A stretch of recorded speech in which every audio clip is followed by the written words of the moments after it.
Physiotherapists who provide non-physiotherapy services need to understand how to keep the two practices separate and prevent client confusion. The college has had multiple inquiries regarding physiotherapists delivering non-physiotherapy services such as yoga, Pilates, performance coaching, and more.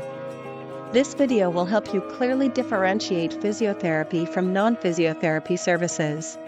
If the services you provide do not meet all of the expectations in the standards of practice, then it is not physiotherapy. A few indicators that you are providing physiotherapy services are things like individual assessment and treatment plans focusing on a physiotherapy diagnosis and documenting each session. If the services you are providing do not meet these requirements, then you must separate these non-physiotherapy services from your physiotherapy services.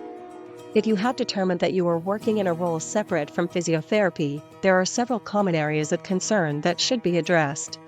Himani recently completed her certification in personal training and exercise physiology. She is excited to use this knowledge to help older adults stay strong. Himani is setting up her new website but needs to keep her role as a physiotherapist separate from her role providing personal training to older adults. Things like branding, websites, booking and billing must clearly indicate that Himani is working separately as a personal trainer. The clinic where Himani works may not be suitable for strength and conditioning work, and she could require a separate facility. Working out of a separate space makes it easier for Himani's clients to distinguish between her physiotherapy practice and her performance coaching. If Himani chooses to work out of her physiotherapy clinic, she should try to book her personal training on separate days or at distinctly different times and continue to separate her booking, billing, and promotion. Self-referrals can constitute a conflict of interest. Himani's client is being discharged, but she is ramping up her workouts in preparation for a competition.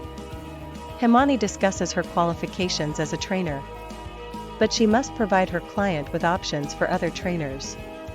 The client may still choose to work with Himani, but she cannot refer clients directly back to her without giving them other options to choose from.